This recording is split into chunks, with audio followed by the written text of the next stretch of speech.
Bonjour à toutes et tous et bienvenue dans la Minute Certif. Nous sommes aujourd'hui le vendredi 25 novembre et qui dit vendredi dit quiz de la semaine. Alors cette semaine, je suis avec l'équipe SSPI. Est-ce que vous êtes prêtes pour le quiz de la semaine ? Oui. Alors pour commencer, quels sont les risques d'un mauvais usage des antibiotiques ?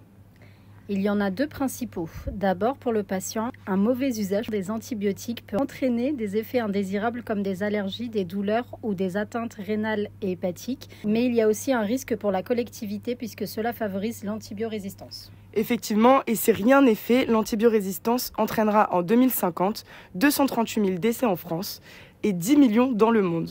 Alors, deuxième question, qu'est-ce qu'une RMM ? Une RMM, c'est une revue mortalité morbide. Elle a lieu à la suite d'événements indésirables graves, comme des complications inattendues lors des soins. Elle repose sur l'utilisation de la méthode alarme, une approche d'analyse collective, rétrospective et systémique. Cette méthode s'applique à des cas cliniques impliquant un événement indésirable associé aux soins ou toute complication inattendue, qu'elle ait causé ou non un dommage au patient. C'est exact. On passe à une question pharma. Quels sont les grands principes pour ranger les médicaments dans les services ? À la Fondation, le stockage des médicaments est sécurisé grâce à des armoires omnicelles. Chaque emplacement est identifié de manière claire avec le nom du médicament, son dosage et sa forme galénique.